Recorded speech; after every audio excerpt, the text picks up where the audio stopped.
Just 7 months after Rahman claimed the sport's ultimate reward, he learned as suddenly as a Lewis 1-2 the risks of defending that prize. Will Rahman get up, or have the tables been turned? Last April, James Toney's Hall of Fame career appeared to have reached new heights, and he claimed the heavyweight title at the expense of John Ruiz. Here's the first knockdown of the fight. James Toney shots John Ruiz. A positive steroid test would cost Toney his heavyweight belt, but his performance against Ruiz stamped him as a serious player in a wide-open heavyweight division. He's never been hit with the kind of bricks that I'm going to be hitting him with. I like pain. I'm a pain freak. I can take it. I sure else can give it. But can he?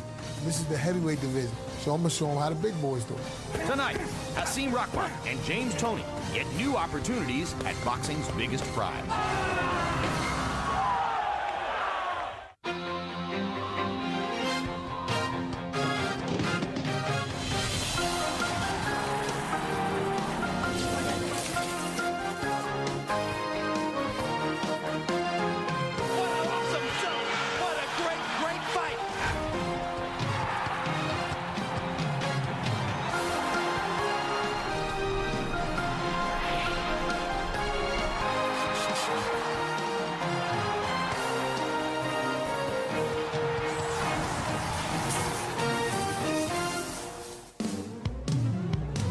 Championship Boxing is back in high definition from Boardwalk Hall in Atlantic City, New Jersey.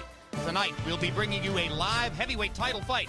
Hasim Rahman defends the belt he got in August for the first time against the experienced and skilled James Toney. Hello, I'm Jim Lampley, and welcome to this particularly significant edition of HBO's World Championship Boxing. If all goes well, this could be the first step on the path toward clarity and definition in the heavyweight division, and we'll have plenty to say on that subject in the next 20 minutes before James Toney and Hasim Rahman begin their walk to the ring. We'll be starting with a look at the unusual background of Hasim Rahman. Then we'll sit with 3 experts for a roundtable discussion of the division, its competition and its competitors, its politics and its possibilities. Then a look at the in-the-gym personality of James Toney, who has purposely cultivated an image of arrogance and self-importance.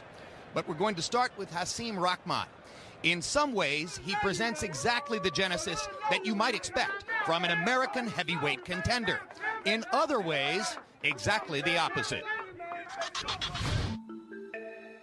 My dad used to tell me, don't ask yourself whether you're going to get caught or not. Ask yourself whether it's right or wrong. And if it's right, proceed. If it's wrong, stay away from it. By the time Hasim Rahman first set foot in a boxing gym at age 20, he had spent his troubled teenage years ignoring that bit of fatherly advice. His story, however, begins more innocently. Though his parents lived separately, Rahman's family life remained stable through his childhood in Baltimore's hardscrabble inner city. He had very, very good, wholesome, strong family ties. Any advice he needed about anything, he had plenty of people to go to ask him about it. In that nurturing working-class environment, Rahman's parents stressed the value of a good education. Hasim was really smart. I felt like Hasim could be anything he wanted to do. I wanted him to do something with his mind. Hasim Rahman was an excellent student, but he did not appreciate the fact that the guys he hung with looked down on being smart. He got teased a lot. You know, they gave me a hard time, and they teased me, called me nerd, and this, that, and other, and I didn't appreciate any of that. Having grown tired of his classmates' taunts, Rahman chose to reinvent himself. The studious achiever gave way to a teenager with a taste for the dark side. I wanted to be in the street. I wanted, you know, to do things my way. I started getting 13, 14, 15, 16. You know, I felt like I knew everything. Well, in the neighborhood, Rock came from, there were gangs that were established to basically control the sale of drugs, and his role was actually that of the enforcer. I was a correctional officer. I came home and told my children every day how horrible it was to be in jail and to see a child of mine adopting that lifestyle. That was hard. It was really hard. When you first get into the hustling game, it was 2 things they tell you. You're going to go to jail or you're going to go to the graveyard. You understand what I'm saying? But I'm looking at the new this and the new that. So I'm saying, man, I roll the dice.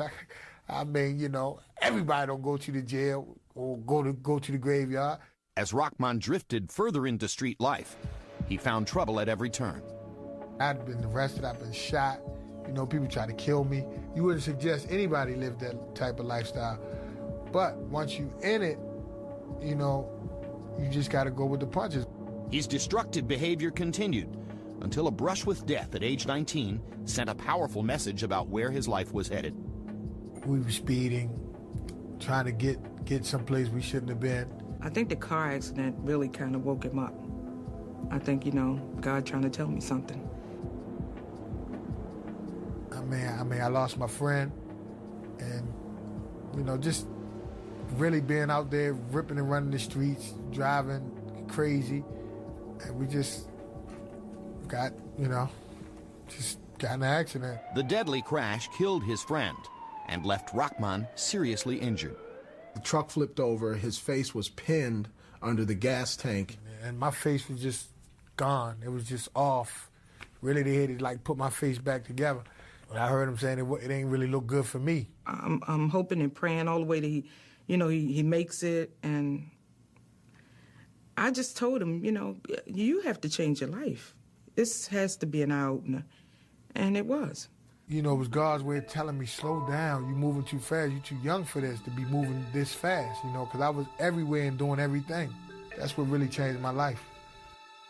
It's been 13 years since Hasim Rahman traded in the violence of the Baltimore streets for the violence of the prize fight ring. We laid a strong foundation, and I felt like Hasim would get through it.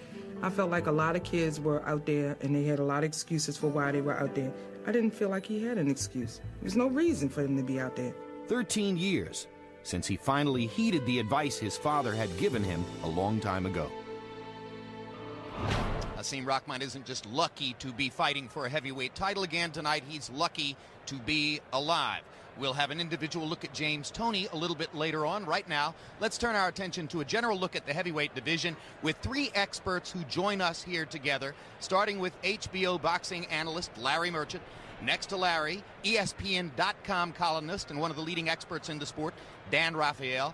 And next to Dan, the last man to have been seen as thoroughly in charge of the heavyweight division, former heavyweight champion Lennox Lewis. Dan, I'll start with you first. The winner of tonight's fight, whether it's Toney or Rahman, where does he find himself in the heavyweight sweepstakes? Well, Jim, given that this is March Madness, I look at this fight as the semifinal. This is the final four, the first semifinal. And the winner of this fight will advance to what I consider the final, which would be against the winner of the April 22nd fight between Chris Byrd and Vladimir Klitschko. And then when those two winners meet each other, I think we'll have some clarity, and the winner of that fight can be called the man in the heavyweight division. A good scenario if it can take place. Lennox Lewis, because Hasim Rahman got you one night in South Africa and held the title for 7 months, does he have a leg up toward legitimacy that the other contenders don't have? I think he does, because of the fact that he's been there before. He knows what it takes to get there, and it seems like he's taking it real serious. He's gotten himself in good shape, and he misses it, so he definitely wants to be there. Larry Merchant, James Toney is a brilliantly skilled, crafty fighter who doesn't look at all like a world-class athlete and doesn't care one whit.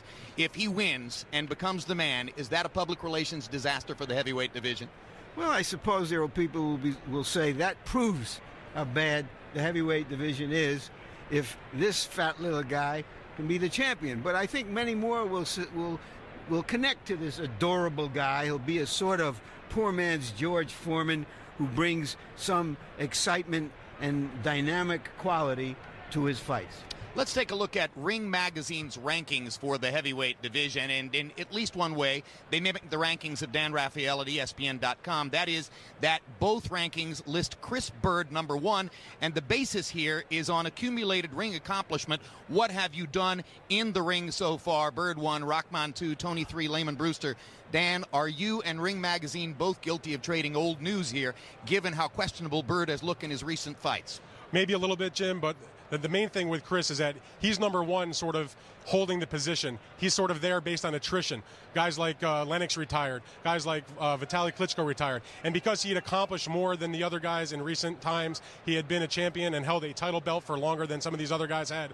He sort of ascended to number one, but with a very shaky sort of hold on that position. Layman Brewster has a title belt, Larry Merchant. He's an American fighter. He had a knockout of Andrew Galata even faster than Lennox Lewis was able to do it, only 53 seconds. Has Brewster been unwarrantedly overlooked? I believe he has, Jim. I think in the last 2 years, he probably has the most impressive record of those 4 guys. And I think that when the semifinals take place, he should be the first challenger of whoever emerges. Lennox, there was a moment when observers like me thought that Vladimir Klitschko was the obvious heir apparent to you. It's one of the reasons that you stayed in Las Vegas to film Ocean's 11 instead of going down to South Africa.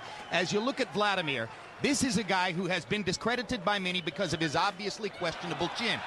You reached a point where you dominated the division despite what some thought was your own questionable chin. Could Vladimir achieve the same thing?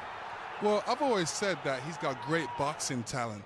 And he moves great. He shows great poise in the ring.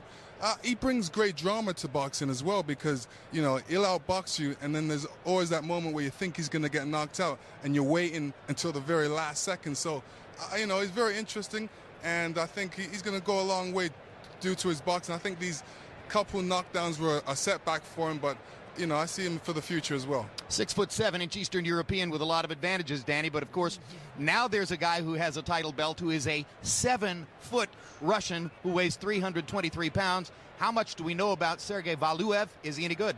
Well, first we got to know his name is Nikolai Valuev. Nikolai Valuev. Okay, excuse me. Thank you. Anyway, no, Nikolai Valuev, you know, I've been fortunate enough to see him on videotape a few different times, probably 5 or 6 times, and he is a very, very big man. He's got a tremendous jab. And even though maybe he's not the best boxer in the world, he's not necessarily a huge puncher for his size, but, you know, he'll cause guys problems because of his ability to keep them on the outside. The other thing that I find is even if he's not that good, I know from the feedback I get from my readers that there are a lot of boxing fans that want to get a look at this guy. He's almost like urban legend. I get more emails and questions about this guy than anybody else in the heavyweight division, and that should tell you something about the division, how it stands right now. People want to see a 7-foot, 323-pound guy. We showed you the Ring Magazine rankings in the heavyweight division.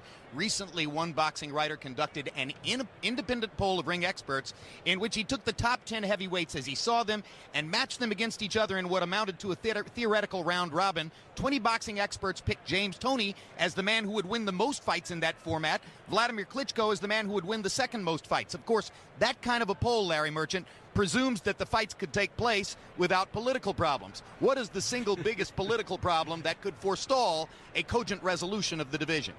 Well, it's those corrupt sanctioning bodies who really don't want to see a unified heavyweight champion because that threatens all of the extravagant fees they're able to extort from various fighters. But eventually it's the fan who will decide who the man is, and that will depend on whether we can get some bracketology into prize fighting. Lennox, because of his showing against you for a long time, Vitaly Klitschko was seen as the guy with the inside track toward becoming the people's champion. Suddenly retired last year, unable to overcome a series of injuries that constantly postponed his Rahman fight. You've been in the retired, everybody thinks you're going to come back position. Is Vitaly going to come back? I don't think he's going to come back. I think he's very happy right now. He's getting into some politics in his home country. So, and, you know, even if he does come back, those problems will still be there. He still will have some nagging injuries, and he'll probably hurt himself even worse the next time. Dan, is there a young American who could excite the masses? Maybe Calvin Brock, maybe somebody else that we haven't thought of? Well, I think at the moment that Calvin Brock is probably the guy, just simply based on what you saw in his last fight on the undercard of the Vargas-Mosley fight where he put away Zuri Lawrence with one massive shot, a left hook. He said the best shot he ever landed his entire life. And even though the fight itself up until that point was not anything spectacular, people remember a big knockout punch like that. And if Calvin Brock can deliver that kind of shot against a known heavyweight on a big HBO-type show, then you're looking at a guy that can maybe excite some people. Larry, 15 seconds for the last word. How will the whole thing likely play out? Jim, boxing is every man for himself. We don't have those brackets.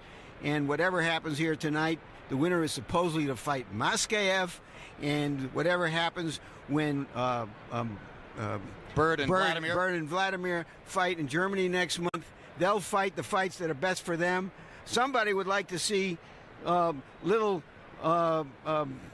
losing my mind here, Toney fight Big Valuev. What a circus event What a that would be. circus event that would be indeed. The whole thing seems to many like a circus in and of itself. Let's hope it all plays out in some coherent fashion the next couple of years. Thank you very much, Larry. I'll be back with you in a minute. Thank you, Dan Raphael from ESPN.com, and thank you very much, World Heavyweight Champion Lennox Lewis.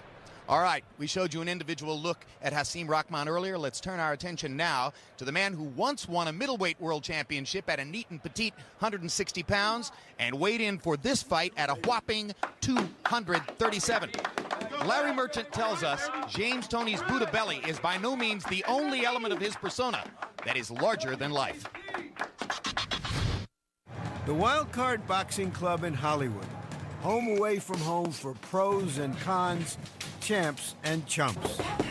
At the office. And James Toney, boisterous, profane, real as sweat. I'm gonna show you. Everybody boxing supposed to be done. Tony dominates the gym with the intimidating attitude, as John L. Sullivan put it, that he can lick any man in the house. He's just brutal on the sparring partners. He runs out of more sparring partners than anyone. Come on, what? Come on, what? Come on, what, bitch? Tony first made his reputation in crowded Detroit gyms where survival was victory. These guys was killing me every day. They weren't taking it easy on me. So why should I take it easy on the heavyweight guys today? Come on, what? Come on, what? You scary bitch. Trash talking starts in the beginning of the ring, and it doesn't end until we leave the gym. I'll bust you up. I'll bust you up, boy. He talked about my mom, my sisters, my brother. He talked about everybody in my family, and it got to me. Oh, my God, it's happened. Busting him up. Well, when he come Puerto Rican, and I'm like, hell no, I'm Mexican. That's your beans right, bitch. Can't fuck with me, boy. You know, there's times you get to me mentally, your mama or your baby mama. Or... Stop it up little beans, hater. Boxing is about learning your craft. I'm teaching you guys how to learn your craft. That's up to them. If they want to take it and run with it, I'm not going to force it upon them. Bring your ass. Oh, man, you want some too? Tony's rough, tough reputation was forged early in his career. There was always an edge to him, a rage that seemed ready to erupt at any given moment. Told everybody out there, Michael Nunn, Nigel Benn, bring your ass. I'm ready for y'all. I ain't skipping. James, you won the fight. Get your track shoes on. My game. Get your track shoes on, boy. That's just my game. I'm knocking your punk ass out. Tony is always on the verge of being the embattled Tony. I'm talking. I talk everything. I talk when I sleep, punk. But according to those who know him best, including himself, there's a kinder, gentler version. He's this personable, joking, fun, charismatic, next-door neighbor type with the people. He talks a lot of shit in the gym, you know, inside the ring, dude, but it's on love, man, you know what I mean? At the press conference, they see me all amped up and stuff, but they'll say, oh, damn, that guy's an asshole. But then when the same people meet me in person, they're like, oh, he's just a doll. I love him. He's cute and all that, and he's bubbly. He's so clever and funny sometimes that he makes me laugh. And I try not to because I don't want to really egg him on. He's Freddie Roach, the world's greatest trainer, also the world's #1 freak. Trust me. He is comical. I mean, he's funny. Everybody see his fight face, and you know, and it fears them. But once you get to know the guy, you will love him. Trainer Freddie Roach had to challenge him physically to get his respect. Mickey Rourke had a boxing gym called the Outlaw Boxing Club. James Toney was training for the Roy Jones fight there. I had nothing to really do with him. They were just using my gym, and I lived there. I had a bad day at the gym. One of my sparring partners got the best of me today. I wasn't feeling too good, right? He got mad and he threw a chair through the wall. I went after him. I said, Freddie, I ain't got time for this shit. Get out my face before I mess you up. He told me, I'll kick your ass, white boy. I says, but you'll know you've been in a fight when we're through. Come on, let's go. He threw me up for the rest of the camp. And after that, that's when we bonded. James will push your buttons a little bit, try to get a rise out of you, but really he's a nice guy when you get to know him. If you can wait it out, there's usually a smile behind it. As the twilight of his remarkable career converges with its climax tonight, James Toney finally seems content. No, I think I'm boxing's happiest, man, because I'm in the spot right now where everybody want to be at. You know, I'm 37 years old. I still got everything. Got my wits, my mind, the looks. I still got it all, you know what I'm saying? Woo! Ain't nobody like me. I'm telling you. All right, back at ringside and now with HBO's World Championship boxing expert commentator Emmanuel Stewart. Emmanuel, the big question about Toney as he goes up the ladder in the heavyweight division becomes obvious. Is he going to fade away against a real heavyweight puncher like Rahman, or will he be able to continue to frustrate and break down big men as he's done in the past? I wish I had an answer, but Jim, I'm very honest. I don't know myself. This is the first time that James Toney is fighting what I consider a really solid, big, strong, physically hard-punching heavyweight. And he has had victories before with the Holyfields and other fighters, and even Ruiz, but nothing like Hasim Rahman. James Toney is a small guy, but he has found a way to beat a lot of big guys. So it's very difficult to say what's going to happen in this fight.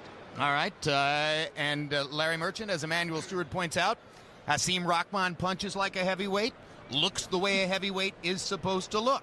So is he going to be up to the task now as he goes in against a bowling ball of a former middleweight? Well, he says that Toney is still a middleweight in that all his weight is around his middle. But if you stood them side by side, what you'd be looking at is a bigger guy against a shorter guy, an older guy against a younger guy, a guy with hair against a bald guy, a fat guy against an in-shape guy. But Toney is a 2-to-1 favorite because he looks best where it counts in the ring. What Rahman has going for him is the certain knowledge that he is the much bigger puncher. And from his own experience, that shot heard round the world against Lennox Lewis, he knows that one punch can change a fighter's life.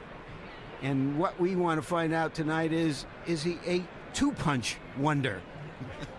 And he wants to find that out, too. Let's take a look at the tail of the tape now for the two heavyweights, James Toney and Hasim Rahman. There's been a lot of discussion about weight, and here's where you get to learn that Rahman is 33 years old with a 4-year, age advantage over Toney. A 5.5-inch height advantage for Rahman, who also has 2.5 inches in arm length advantage when measured from the armpit to the end of the fist. Rahman is rock hard, evenly distributed, seemingly in the best shape of his career at 238. Toney at 237 is a fat tub of goo. Rules of the bout with our unofficial ringside scorer, Harold Letterman. The Hasim Rahman James Toney fight is scheduled for 12 rounds using the unified rules of the Association of Boxing Commissions. There is no 3 knockdown rule. Only the referee can stop the fight. In case the cut is caused by an accidental headbutt, we go to the scorecards if the 4 rounds have been completed, and you cannot be saved by the bell at any round, including the 12th and final round. Jim. And congratulations to Harold Letterman on marking his 20th anniversary, unofficially scoring the fights for HBO. A happy occasion for his former Las Vegas dinner dining partner, James Toney. And Toney, as you can see, now attempts to become the second oldest fighter ever to win the heavyweight championship. He would be older than Jersey Joe Walcott or Ezra Charles. Only the 45-year-old George Foreman was older than Toney as he approaches this task. And, of course, it's kind of poetic because if there's an old-school fighter in boxing at this moment, Larry, this is the guy. It's counterintuitive that a guy made like him can be in this position in the heavyweight division. But, we see a lot of these NFL linemen who look like they came right from a Thanksgiving Day parade, floating above the parade. Fat guys who really can move and play and are athletic. Manny, when he was a middleweight, he used to train from time to time in your gym. Could you have envisioned at that time he would fight for the heavyweight title? Never. He's a legend at the Crunk Gym. He would come in the gym, the first thing he would come in, he said, "Let the beatings begin." And at that time, we had so many good middleweights, Joe McClellan, Frankie Lyles, Fabian Williams, all of those guys was there, Michael Mora. James would box with all of them. Did he box with Tommy Hearns? He never boxed with Tommy. I wouldn't let it happen. But he just called me up a week ago and says, I hear you got a new white middleweight there, and I'm coming over to kick his ass. And I said, well, wait a minute, you're not even a middleweight anymore. He says, well, after I get through whipping this boy next week, I'm going to lose weight and come down and whip Andy Lee. Not a middleweight, still an ass kicker. That's the way he sees it. And now here comes Hasim Rahman, who won the world championship from Lennox Lewis in April of 2001 in Johannesburg, South Africa, lost a court fight aimed at preventing a rematch, and then was whacked by Lewis with a right hand in the rematch. Rahman has been as in and out as any fighter in the sport, Larry. Wildly unpredictable. Why will he be good tonight? Well, he hasn't won an important fight since the first fight with Lewis. And he's a fighter who is in financial distress, and this is really a must win for him. I think that having changed the people in his camp, having gotten himself in shape, he will go into the ring confident. The question is, can he maintain the confidence if he gets frustrated by Toney? Annie, he spent all of 2005 training to fight Vitaly Klitschko, a fight that never took place. Was it good for him that he trained, and then trained again? I think it's good for him, especially in view of the fact that he didn't have the long amateur background like most of the top fighters up there, and he's learned to fight the hard way by fighting all these top guys. So training was good for him. Let's go to ring announcer Michael Buffer for the official introductions. Ladies and gentlemen, good evening and welcome to the main event of the evening. 12 rounds of boxing for the WBC Heavyweight Championship of the World. Presented by Bob Arum's Top Rank Incorporated, celebrating its 40th anniversary, and Goose and Tudor Promotions, in association with Caesars Atlantic City, and sponsored by Super Fighter. Sanctioned by the New Jersey State Athletic Control Board. Boxing Commissioner Larry Hazard Sr. Chairman Tony Orlando. WBC President Jose Suleiman. At ringside, the 3 judges scoring this bout on the 10-point system will be Tommy Kaczmarek, John Stewart, and Nobuaki Uratani. And inside the ring, the man in charge of the action when the bell rings, your referee, Eddie Cotton. And now from Boardwalk Hall, by way of Caesars Atlantic City, for the thousands in attendance and the millions watching around the world, ladies and gentlemen, let's get ready to rumble!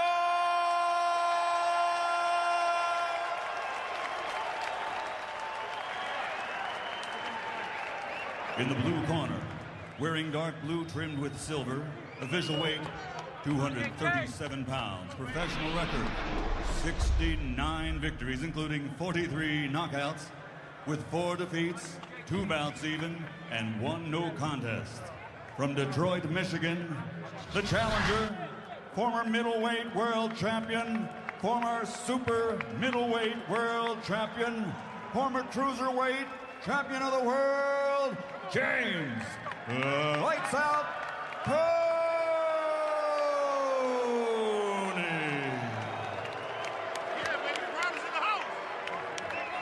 And fighting out of the red corner, wearing black trimmed with red, official weight 238 pounds, professional record 41 victories, including 33 knockouts, with 5 defeats and 1 draw. From Baltimore, Maryland, the reigning, defending, 2-time WBC Heavyweight Champion of the World, Hasim Rahman.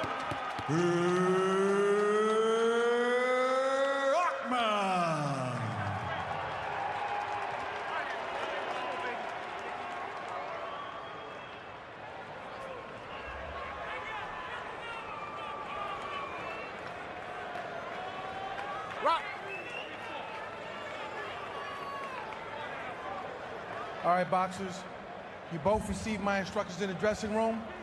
I expect you to obey my commands. All right, last but not least, protect yourself at all times. All right, let's touch gloves. Let's go. The heavyweight division seems to fans like an army of rabble looking for a leader. Is he in the house?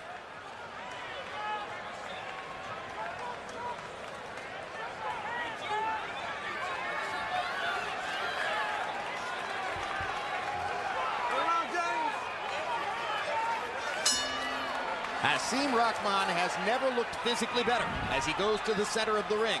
Will it make a difference? One interesting bond between the two corners. Both fighters are trained tonight by former proteges of Eddie Futch, one of the most successful trainers of heavyweight fighters ever, a man who trained Joe Frazier and Riddick Bowe and Kenny Norton to the heavyweight championship of the world. Of the two proteges, Thel Torrance, who trains Rahman, and Freddie Roach, who trains Toney, Roach has been the more successful as his own guy. Roach has been very, very successful. And he established himself as a top trainer, and not just as an assistant to Eddie Futch, and also was managed by Eddie Futch. Thel Torrance needs a good victory here tonight to establish himself.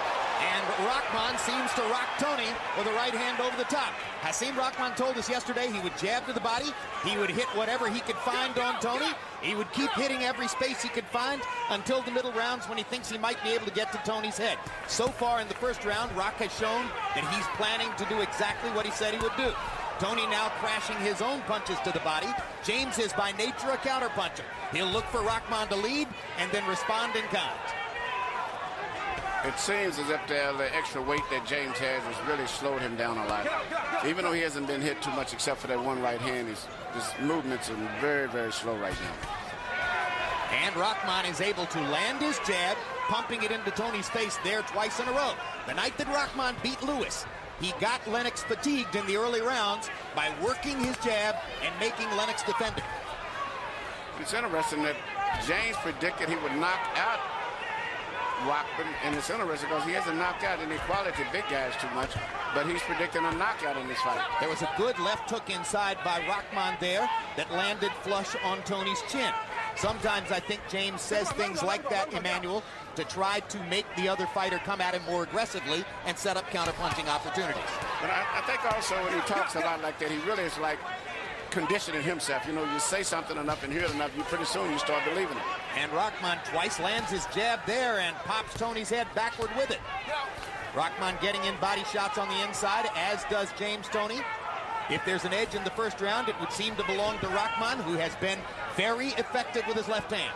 I'm surprised he hasn't thrown more right hands. He landed one right hand, was very effective, and even a little clubbing right hand there. There's a clubbing right hand inside, as Emmanuel pointed out, on the cheek of James Toney. Toney has landed some body shots, but by and large, to the degree that anybody's gotten anything upstairs, it's been Rahman, and earlier in the bout than some thought would be the case. Good body shot by Toney with the right hand. Toney's working a nice little jab up in between the gloves of Rahman also.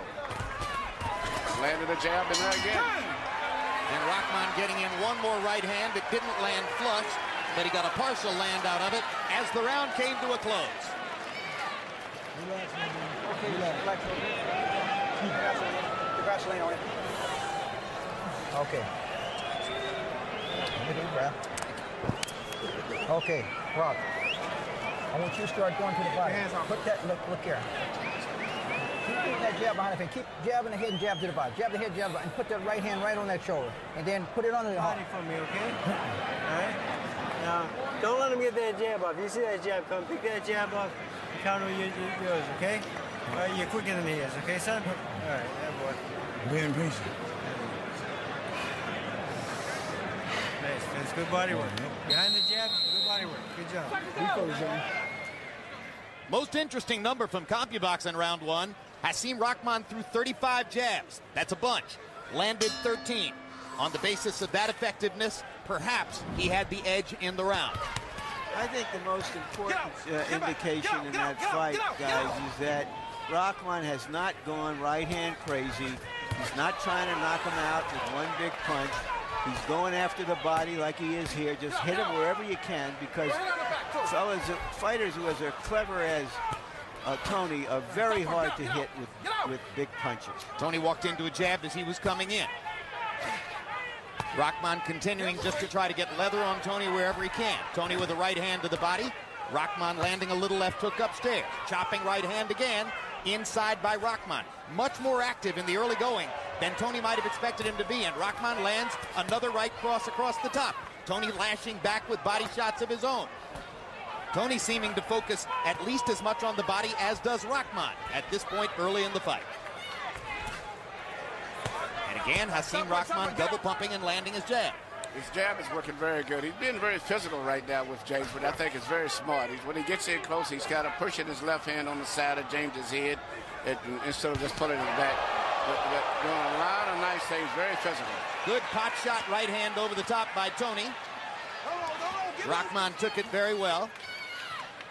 Toney's not a big puncher with one punch at a time.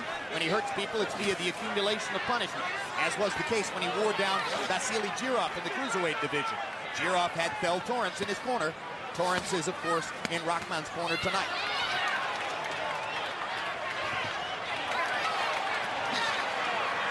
Toney seems to fall sloppily into the ropes on his feet there. I don't think he's hurt. I think he's just pulling Rahman in. And in this type of a situation, Toney is way more effective in there with short punches. I agree, and he whacks Rahman with a quick right hand inside. But a good left hook by Rahman and a series of punches. He continues to land in close. Toney hits him flush in the jaw with a right hand punch. Good shot, good uppercut by Toney. Rahman pounding away to the body. This could turn out to be a tremendously exciting brawl. And if they keep fighting this way, Toney has a very good chance of possibly even winning the fight. Here's the first real clinch of the fight as Rahman grabbed Toney and then stepped away. By and large, they've been trading, even at close range. You know, Rahman is sort of asking the question. You know, being fat has to count for something. You just can't be fat and not have to pay for it. They continue to trade at short range. No big advantage to either guy. Who can handle the attrition over the long haul? This is the second round, and they're fighting at a very fast pace for heavyweights.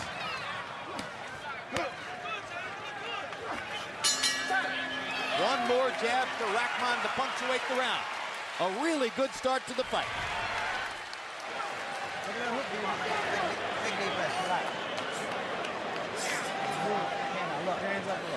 You don't lay inside. When you go to the rope, I want you to use your jab. Don't lay in there, okay? Now, right hand, don't finish your punch with the right hand. You throw the right hand, you got to come back with the hook, okay? He's leaning on this side here, and he's trying to bait you in and throw those shots up. So I want you to keep picking your shots like that, son. Okay?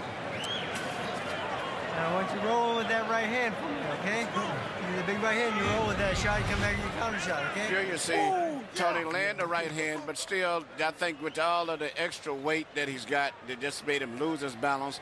And I think as the fight goes on, the weight is going to become a factor there, because it's particularly when he has to move.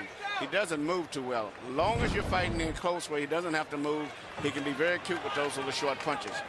You saw some of James Toney's counter-punching skill off the ropes there. In round two, Hasim Rahman threw 79 punches. That's a big punch output. Landed 26. James Toney, 25 out of 61. Heavyweight average is 48 thrown per round. Together, they threw 140 punches in the last round. Big right hand up top by Toney. Rahman handles it easily and comes forward. Toney now trying to counter that left hand that Rahman has been effective with. Rahman crashing a right hand off Toney's skull and gets him with a good right cross inside against the ropes. Another good right hand for Rahman as he blocks away. Toney swinging hard with the right hand over the top, partial land. Rahman with a right cross, Toney with a right hand counter. Both guys landing effectively. You know, Toney has hands like a middleweight. He's got small hands. They're not a heavyweight's hands. So he's going to have to land a lot of those to get Rahman's serious attention or to hurt him. And Rahman has been hurt in fights before. So far, the most dominant, the telling thing right now has been Toney countering with the right hand when Rahman throws his right hand.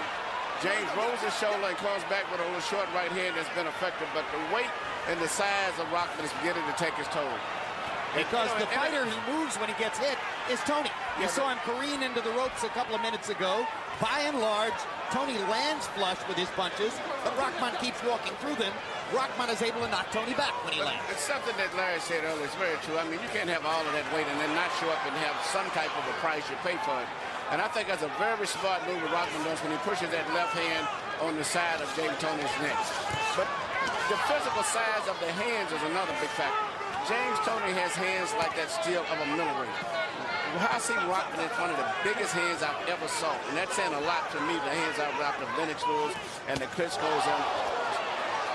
Hasim Rahman's hands is extremely huge. Why does it matter? I think because it actually shows punching power. I mean, most guys with big hands usually that shows strength.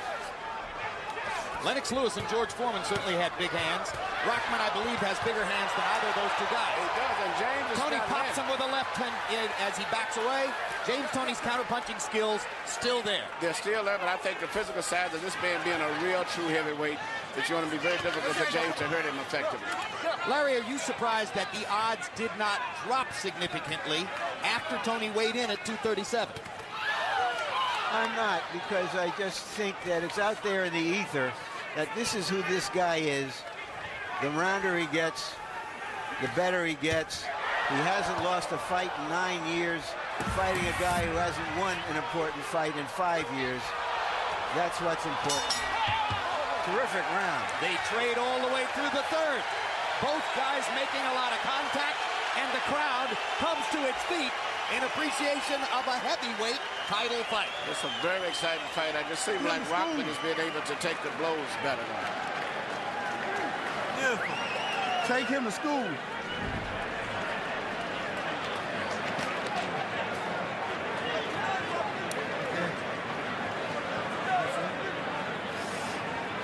Boxing, moving your head, use those feet. Yeah, don't worry about all that stuff. Just keep jabbing. Keep jabbing in the body. Every time you go to the left, jab the body.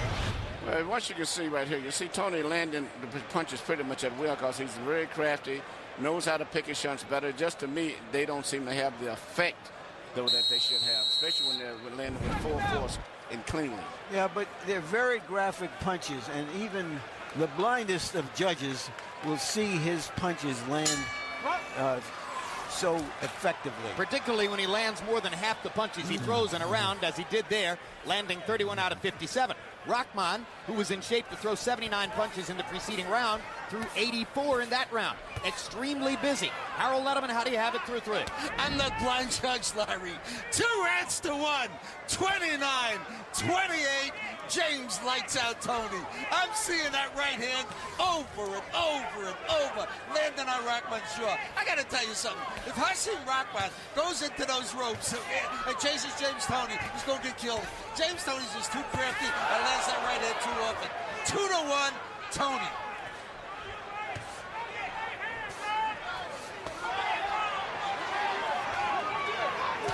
That's the scorecard that Toney bettors were anticipating. A scorecard that pays honor to Toney's greater craft and his quick hands. Rahman gets in a left-hand body shot, continues to throw a large number of punches. James Toney has his mouth wide open and is breathing through his teeth. James is tired, but he has the ability to suck it up, and he boxes so many rounds in the gym that he's used to fighting tired. And I tell you what, if both of them never get exhausted, James Toney would be able to fight better while he's tired than Rahman. Well, it's often been said that he's the most relaxed fighter we've seen. This is a guy who could fall asleep in a dentist chair. And that seems to get him through fights where he looks tired early and nothing further happens to him. He'll just fight this way for 12 rounds. Well, I think a lot of that comes from all those years of sparring so many rounds. He's totally comfortable in the ring. And when he first started his career, he had his trainer, Bill Miller, used to spend a lot of time with him showing him those old fight films of the fighters that relax and how to roll your shoulders. So between the two of them, he's a very relaxed fighter. They continue to trade at close range. Emmanuel, James Toney is looping that right hand from somewhere behind his back all the way over the top and landing it seemingly at will. Yeah, he's landing it very Why can't Rahman get out of the way? Well, Rahman is not really it takes a great defensive fighter. Rahman is sitting to win this fight just on what he's doing there.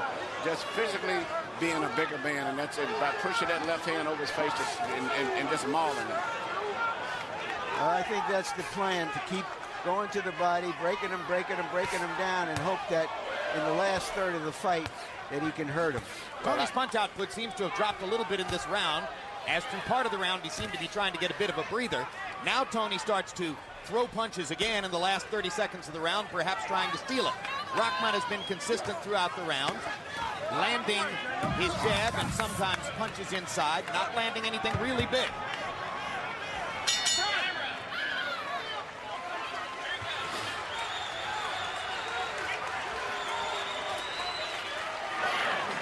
He is crying. You know how the conditioning you got, baby.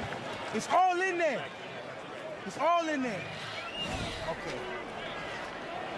Okay, where's the ice pack? In the ice pack. Right. Okay. Here you go. All right. Ice pack. And, okay, Rock. Listen. When you go to Rock, listen to it. When you go to the road, don't lay on it. Use your jab. Just win the round with your jab. Okay, and keep sticking his butt. Coming back to the head shot from there, okay? All right. The overhand right's working well for you, and the left hook's right there behind you, okay? He can't handle combinations. You're too quick for him, okay? No single punches. Let's do a combination, right? Little angles. Here you go. Come on. Average punches per round through round 4. Rahman 22 out of 75, Toney 25 out of 57. Toney landing at the much higher connect percentage. But Rahman throwing more punches and continuing to throw an average of 30 jabs per round. And you heard Thel Torrence say, just win the rounds with your jab. And he comes out and throws 6 more jabs to start the 5th round. Rahman should be very, very, very happy that Toney is not really a truly big heavyweight puncher, because the punches that he's been hitting Rahman with, he would probably have knocked him out by now. He's hitting with some tremendous right hands.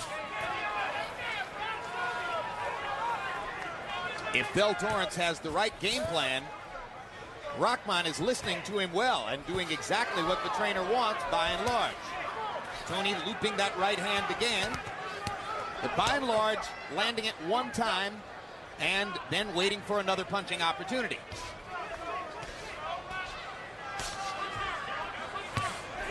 Right hand for Rahman, Toney misses with his. That was a good moment for Hasim. Little left hook inside for Rahman. Toney misses again with the right hand. When Rahman dominates with his jab, Toney isn't as accurate with the right hand. Oh, Rahman's jab is a very effective weapon right here. And you see that extra weight when James misses a punch. He can't maintain his balance anymore.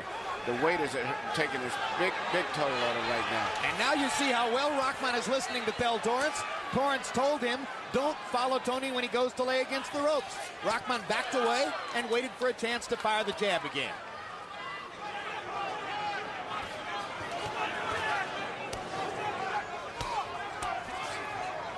James is fighting a very good fight at this stage, but looking ahead, it doesn't look too good for him going down the stretch. He doesn't seem to have the stamina or the punching power to hold this man off.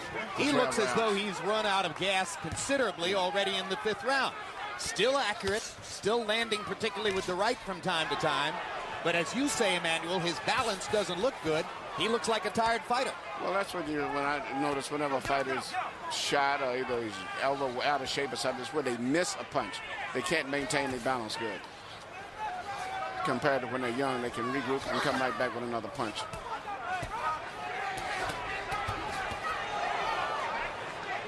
Well, Freddie Roach wanted him to come in at around 220. We got it. And Toney just, although he works hard in the gym, he works harder with the refrigerator.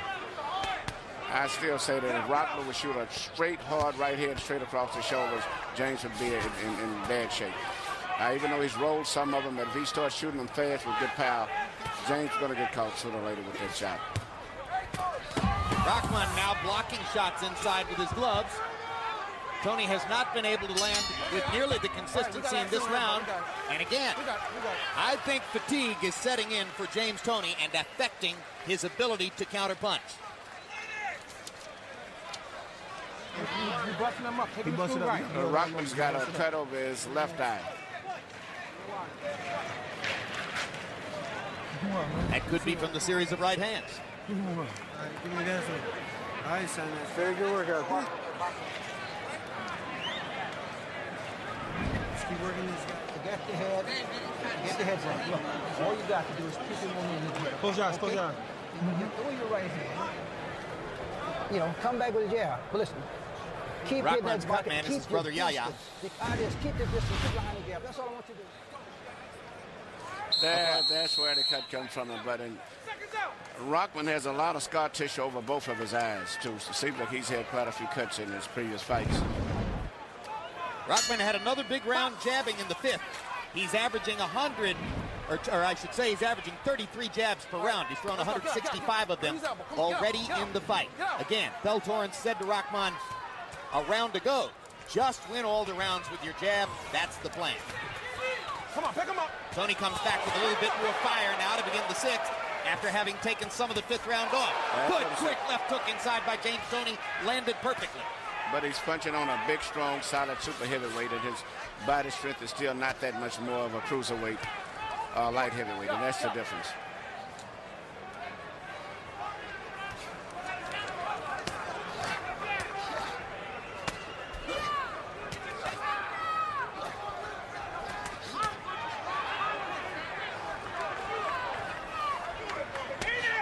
You know, whatever we say about Toney and his middleweight hands, he's got a heavyweight head in terms of his ability to take a punch. And that's why he's been able to survive in this division. Well, and the relaxation that you spoke about earlier certainly figures into that. But James fights like the old school fight. He rolls. He very seldom gets hit with a clean punch. See, right there, he rolled his shoulder and came back with a little counter right hand right after that.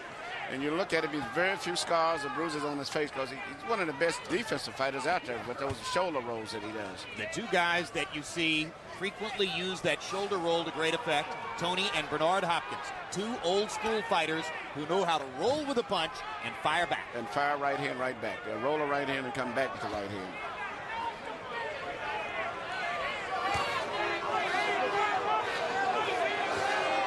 Crowd gets restless now, looking for more action like they saw in the early rounds. Toney no longer able to move on his feet, seemingly. Leans against the ropes, and Rahman gets a chance to wail away, not really landing anything big, but tapping Toney on the shoulder, tapping him on the ribcage. James comes back with a 3 or 4 punch combination. Toney lands an uppercut. Good left hook to the body.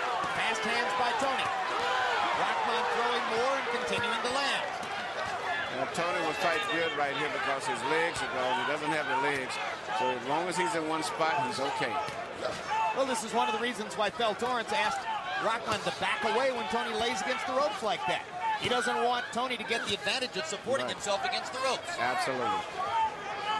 I can almost hear Thel between rounds coming up saying, take him back to the middle of the ring and fight him out in space. But Rock would feel that by using his strength, he's just going to muscle him inside still.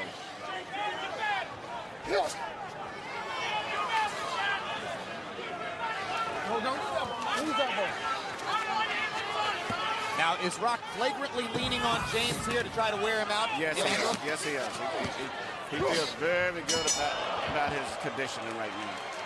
And once again, you see the same thing. The excessive weight is just too much for him to maintain his balance after he throws a punch. Deep breath. One more.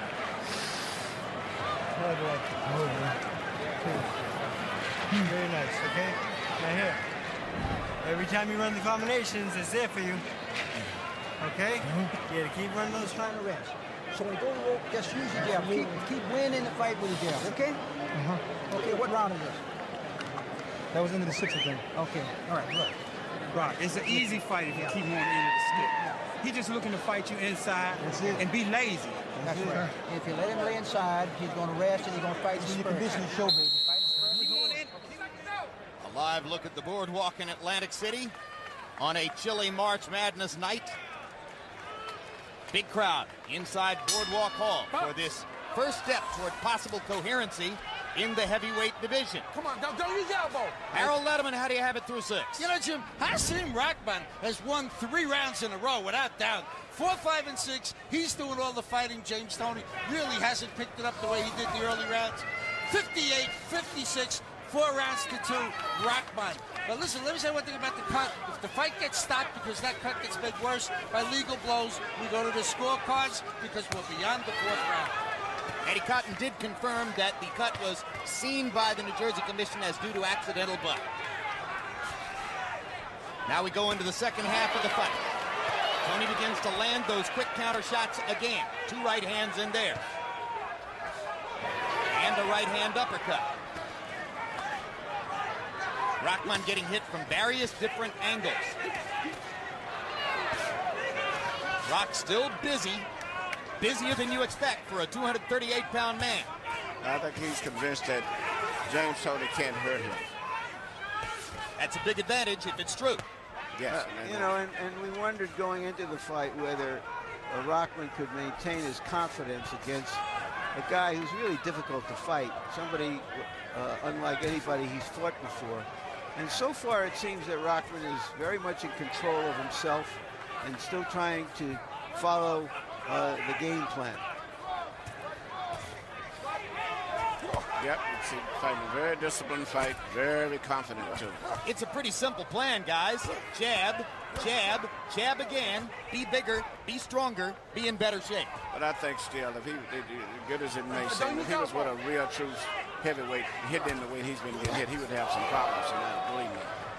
Just that James just doesn't have that punching power as a heavyweight.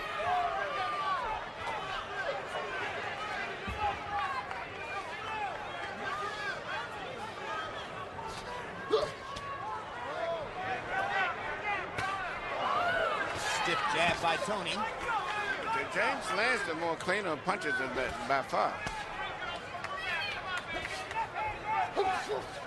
Now, if Rockwood gets himself tired and exhausted to the degree where James is, James liable to turn the fight around because James fights very well when he's tired and exhausted. Rahman insisted to us he's ready to fight a hard 12 rounds. He said, I've never been readier in my career to fight a hard 12 rounds. But this round, to me, looks very promising for James. Because he's starting to land sharply He's again. landing punches, and Rockman's getting a little sloppier with his delivery, and I can see James's mind starting to think a little bit now. James is used to those type situations. Sometimes he may go 12, 15 rounds in the gym even, and fight the last 7 rounds while he's exhausted. Rahman lands a right hand and throws his 30th jab of the round as the bell sounds, and Rahman raises a glove, going back to the corner as if to say to the crowd, I'm in control here. You can see it. Where's the eyes? This is my son. Second win now, baby. Yeah, okay. When you lay in there, Rock, when you lay in there, you got to rest and get a chance to steal those punches, okay? When you hit the rope, just use your jab. Just pick it with your jab. And jab the body, keep him off balance, okay? Give me a good round behind your jab. Don't let him steal those rounds, okay? Steal her round? No, don't let him lay in there and rest. You got to, okay? You got to start grouping your shots. Okay. Yeah. Stop laying inside. Keep him on the end of the stick. Now you're just working right behind your jab. Your jab's landing every time, okay? That's a beautiful, quick jab you got. Put the right hand over top of that for me, okay, son? Emmanuel Stewart, James Toney, by his own admission, only likes to spar in the gym. He doesn't like to jump rope. He doesn't like to hit the speed bag. He doesn't like to hit the heavy bag. He likes to get into the ring and spar. He believes he sparred as many as 300 rounds for this fight, which would be a super extraordinary number. Can you be fully conditioned to fight solely and simply through sparring? Yes, you can. I mean, if I have to choose between all of the other training techniques, I would take sparring over everything else. Even forget running, forget beating any bag, because that's closest to the reality. Hard right hand by Toney over the top. His best punch in a couple of rounds.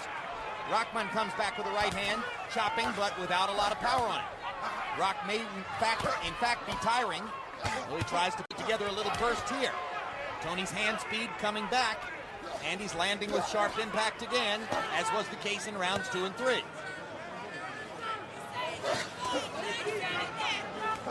Rock is fighting a smart fight, but he still hasn't shown me the speed that I would have thought if he'd have got punches out with a little bit more speed and intensity. He lands a series of right hands there, crashing a couple of them off the top of Toney's skull. Toney gets to show you again how well it takes a punch, but Rock is able to move Toney with the right hands. Now Toney lands another right hand, and there you see the absence of balance, which may hurt Toney on the scorecards. Yes, and that's because of that extra weight and as well as age. It was just too much on him. You notice he very seldom throws a right hand and comes back with a left hook, meaning Toney. Because after he throws the right hand, his balance is just too far off. Stop right there. Emmanuel, you often talk about how judges will score the blood, score the cut, score the damage they see in a fight. Will they score the bodies? I don't think so. Think it's about the leather, right? I think it's about the leather in this case, yeah.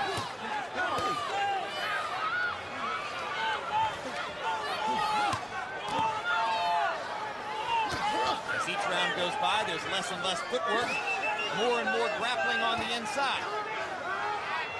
Does that favor the bigger, stronger Hasim Rahman, or does it favor the quicker, more technically crafty James Toney? It should favor Rahman, but in this case, yeah, I just they go along with James. But James is used to this type. And as I told you, his balance is very bad. And by fighting in this close right here, you don't have to worry about his balance.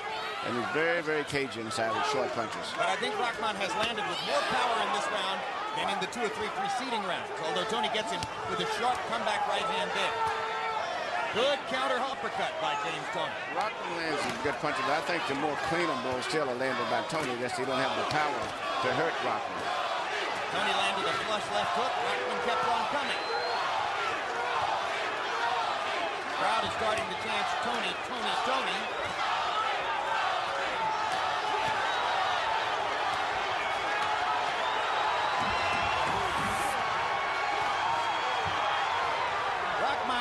Willing to lose a round to make Toney work for a full last minute of the round. He work that round. And now Rahman raises both gloves. If body language can win the fight, Rock is making the effort to do that. He feels very comfortable with the way that the fight is moving.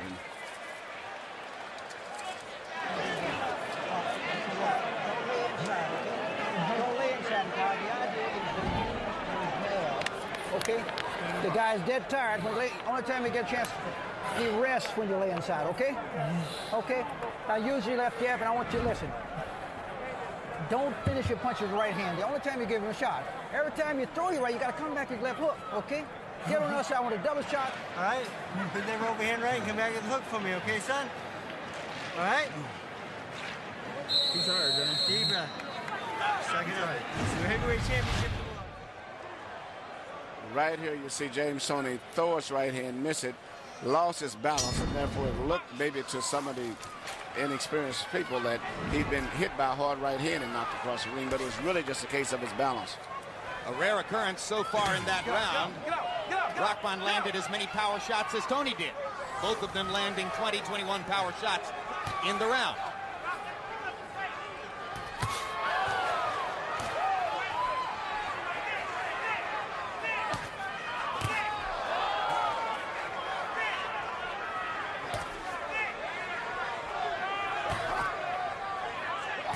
Come on, don't use his elbow.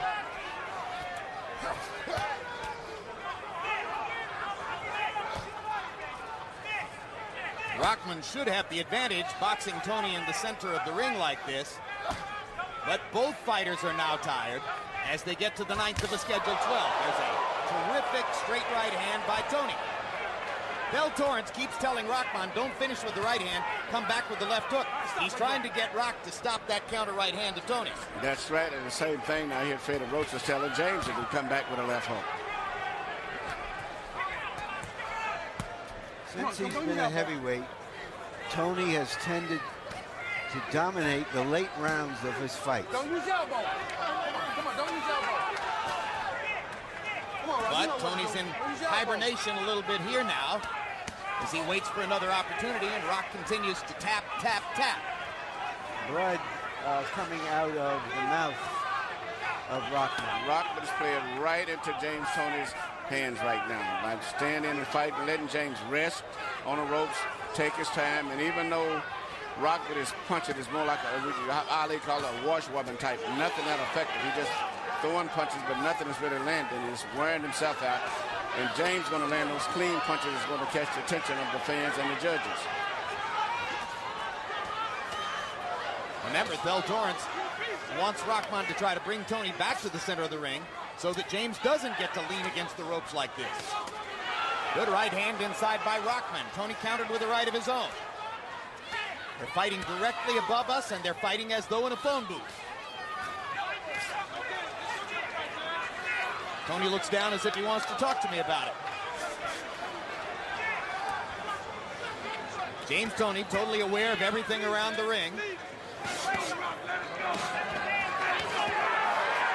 Good combination by Rahman, who didn't let Toney answer that time. Right hand over the top by Rahman, right hand over the top by Toney.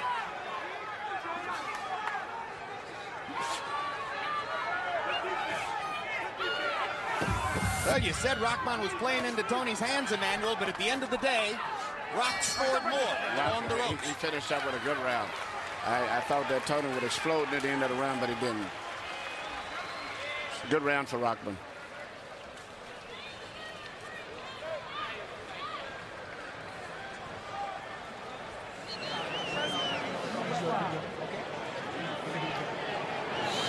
Give me some guard from that. Okay. Give some more guard. All right, Rock. Okay, now listen. When you lay inside, he rests, and he want to steal a puncher. Now you got to keep your distance, okay? And don't finish your puncher with your right hand, okay? Finish your right hand. Now give me a double and triple shot. Now I want you to dig him to the outside and come right straight up the center, okay? Dig him to the outside, come right in the center. And when you back rope, go back to the jab. Okay? Good jab is all I want, okay? Don't lay inside. Yeah, don't lay inside. Just go back to the Make jab. it harder than it has to be. And when Come on, let's go to up, work. Pick up the pace. When you finish, James Toney threw only 42 punches by CompuBox count in the 9th round. That's his low output of the fight. Hasim Rahman was again very active. He threw 79 punches. We're into the last 3 rounds of a pretty good fight. Seems like a close fight. Harold, how do you have it so far? Okay, Jim. 87, 84, 6 rounds to 3. Hasim Rahman. Jim, he's just outworking him, landing the cleaner shots. Jim, I got a comment. When James Toney goes, he loses balance, goes flying across the ring, the judges can see that it's not a clean blow that's knocking him across the ring and making him lose his balance. I mean, you can't fool a judge by losing your balance. That's for darn sure. But that cut is looking nastier. And remember, if they do stop the fight, we go to the scorecards. That's the Rahman cut. I have it 5-3-1 for Rahman. Bottom line is if Harold Letterman's right, and if there are no knockdowns, Toney would have to win the last 3 rounds to pull out a draw.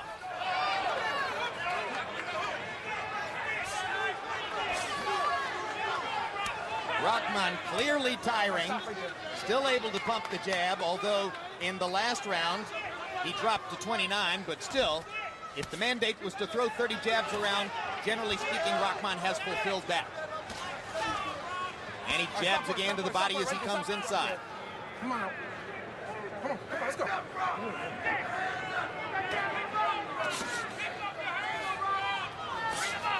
It's interesting. After the first right hand that Rahman landed on Toney, I think, in the first round, I haven't saw Rahman land too much of a really devastating clean punch since then. He's winning the fight, but James Toney's defense is still amazing.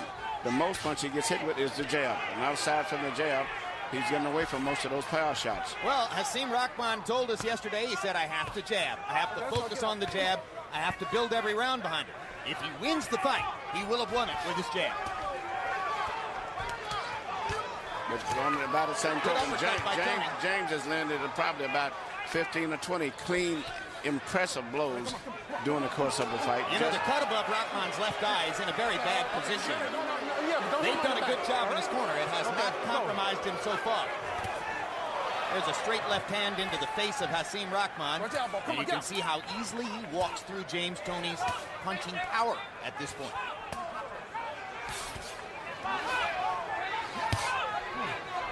But Toney can change the pace and suddenly pull out the 95-mile-an-hour fastball to shock you. Rahman pushing, hunting and pecking, trying to find a new way to hit Toney to the body.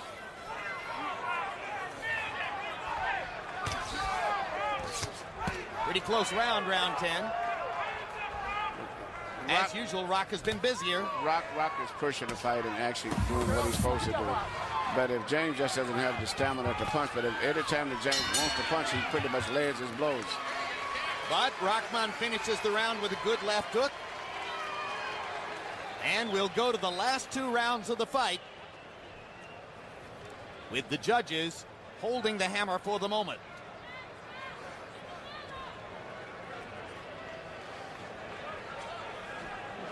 punch on the right side. But you get on the left side and mix those shots up. It's Okay? good. It's fine. Yeah. Okay? Okay? Give me a good round shot.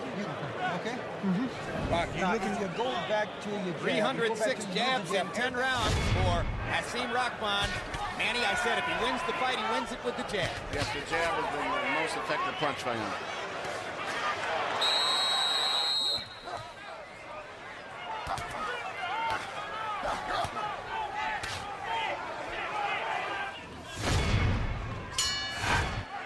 How many great heavyweight champions over the years have built their dominance on the jab?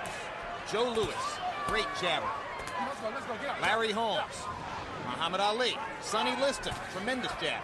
Lennox Lewis, dominant when he threw 30 jabs per round. Yep. I wonder if Tony feels a sense of urgency now, whether he has been able to calculate what's happening here. He is the challenger for this title. Does he have to do more to take the title? Rahman's never had a knockout past the 10th round. James Toney's done it twice. But to ask Toney to knock out a much larger, better conditioned heavyweight under these circumstances is asking a bunch. It's going to be pretty difficult in this case here.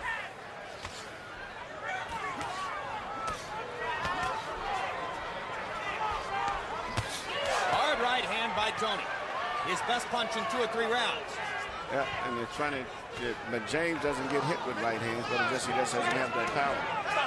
No, you don't have to guess, Emmanuel. It's a fact, because we have seen Rahman go down from punches like that from natural heavyweights, let's say. Oleg Maskaev knocked him all the way out of the ring in Atlantic City. And, of course, Lennox Lewis and David knocked him Tua nearly cold with a right hand in Las Vegas, and David Tua as well.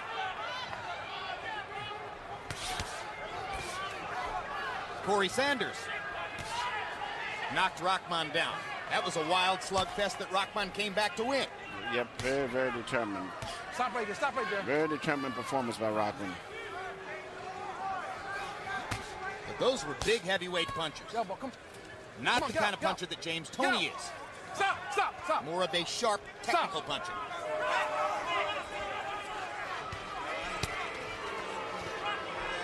Right hand to the body by Toney. Crowd gets restless. They seem to want more action, not recognizing that the two guys have fought at a fast pace for nearly 11 rounds and are tired. Both are tired, especially James. Rahman with a little quick right hand inside, and he got away as Toney tried to counter. Now Toney with that big right hand over the top. Trying to catch Rahman on the ground. There you go again. He rolling Rahman's right hand and countering back with his right hand. But even if Toney wins the round, he would seem to be up against it on the scorecards because Rahman has generally been able to outwork him through the fight. And that's what it's coming down to. It's punch for punch. James is a more active puncher, but he just doesn't have the stamina to have a good output. His output is just too low. Both fighters momentarily off balance there. Toney wanted a chance to go after Rahman, didn't get it. We got 3 minutes to go to determine who this heavyweight belt will belong to. We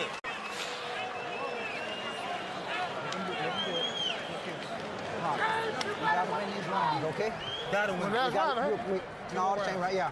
12 rounds. Yeah. No, we gotta win. We gotta win these rounds. Okay. Don't give him away. The guy's laying around. He's laying around so he can make a big spurt. Okay. We need this round. You hear me? We need it bad. Okay? All right? We don't Last want round, James. Let's touch love. We don't want to leave this judge's hand, all right? Let's go out there and throw some combinations, okay? You bite down hard. All right? Bite down hard. Go out there and work your ass off. Okay? See that dog? You throw them shots over. You gotta double them shots, double them punches. Okay? Double punches. And don't lay on him, Roger. Let's go to work. Let's go. In the 11th round, by CompuBox count, Hasim Rahman threw exactly twice as many punches as did James Toney. As we go to the 12th round, you have to wonder, did Toney shortchange himself in the gym too much? Well, Freddie Roach was telling him, in effect, you got to knock him out. You got to hit him about 30 of those shots. Rahman tapping with the right hand. Both fighters are going to try to show a burst of energy here as round 12 begins. Let him go. Come back.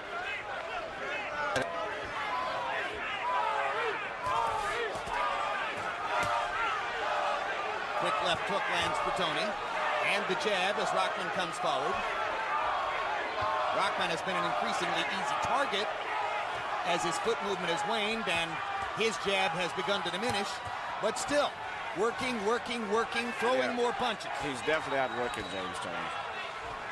Rahman is showing desire tonight, and sometimes it's been missing. He's showing desire, but he's also showing, to me, a weakness in his defense. I see so many flaws in his defense that a real, true big heavyweight may would take advantage of. He's been, Tony's pretty much hit him at will whenever he wants to. There's a right hand over the top that lands for Rahman. And Toney smiles. That usually means I got hurt a little bit. Yeah, but he was rolling. Even though he got hit with the punch, he was rolling away from the punch. It didn't take the full impact the way it looked. We're halfway through the round, and if Freddie Roach was right, Tony's a half a round away from losing, because Roach, as Larry pointed out, was in effect saying you need a knockout. Is this the end of the heavyweight fantasy and run of James Toney?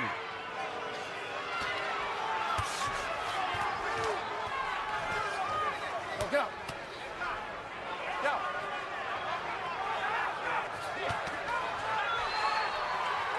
I wonder if some fans are booing right now for a guy that they bet to the level of 2-to-1 favorite in the fight, realizing that he did not truly condition himself to try to become heavyweight champion. And he spared all of those rounds, everything. It was just wondering how did he still have that type of weight on him and still to be 5'9". Well, people close to him say, they whisper, he has an eating disorder. He simply cannot stop himself from eating. That's the only thing that could explain it. Hey, Jim, he was fighting 50 pounds less than this just 3 years ago when he fought for the cruiserweight title. 77 pounds tonight, above the weight at which he knocked out Michael Nunn to win the middleweight title in 1991.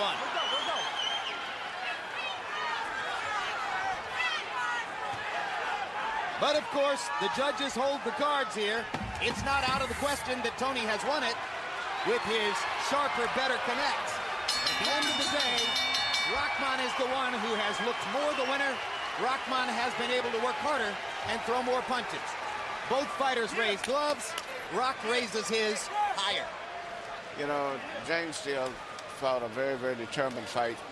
Just a little too much, I think, in terms of the physical strength and all the extra weight that he had on him. Harold, how'd you score it? Jim, I was wrong. Before the fight, I really thought that James Toney was going to do better. Hasim Rahman fought a very, very gutty fight. 116, 112, 8 rounds to 4. Rahman, he outworked him the entire fight. He deserves this decision. He closed the show throwing 90 punches in the 12th round. Hasim Rahman said to us yesterday, I'm conditioned to fight 12 rounds. At the end of the day, he was. Certainly to a greater degree than the opponent who was in the ring with him. Let's take a look at the judges who will be scoring the fight and providing the verdict.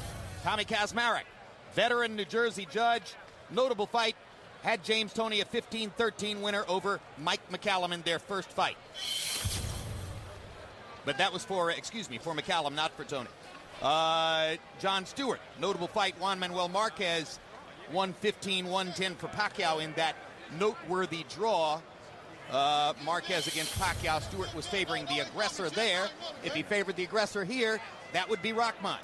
And Nobuaki Uratani from Japan, only 5 title fights, scored Rahman versus Barrett last August, one-sidedly for Hasim Rahman. Michael Buffer has the verdict. Let's find out what it is. Ladies and gentlemen, we go to the scorecards. John Stewart scores the contest 117-111 for Rahman. Tommy Kaczmarek scores the bout 114 even. Nobuaki Toney scores the bout 114. By majority rule, the bout is a draw. Still WBC Heavyweight Champion of the World. The title is retained by Hasim "The Rock" Rahman.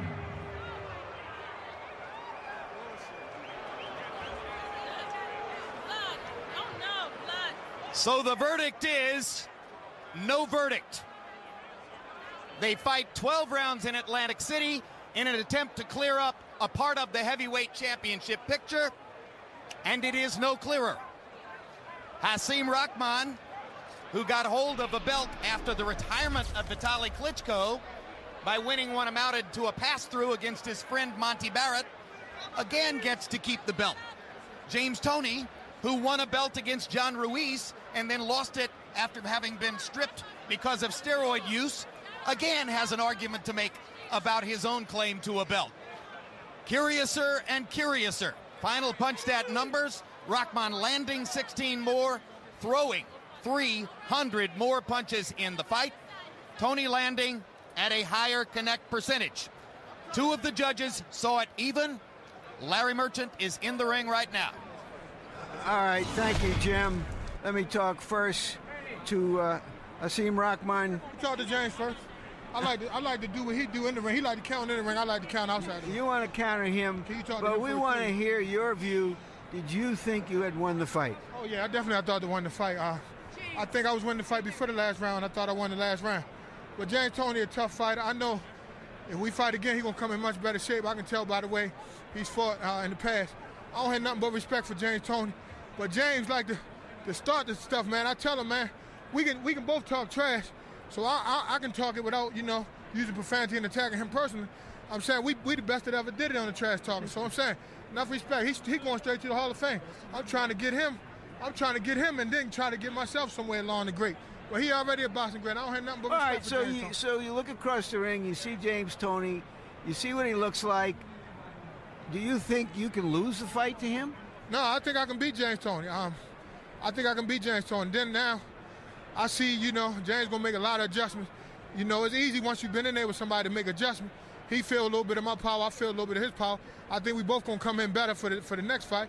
And I've seen James Toney fight a lot better. I don't think that was 100% James Toney. I'm sure something happened in camp because he wouldn't have came in weighing what I weigh. You know what I'm saying? He probably would have came in next time we fight. He probably come Did in. He hit you with a lot of clean shots. Did he hurt you? No, I wasn't hurt. I hit him with a lot of clean shots. No, Harley, nobody don't ever do that. Can I get some credit? No, you do. You followed your game plan, which was what? Which was, stay behind the jab, really offset him. I really wasn't supposed to lead with no right hands. I did that a couple times, got caught because James the best at countering right hand. We all know that. It ain't no real secrets with James Toney.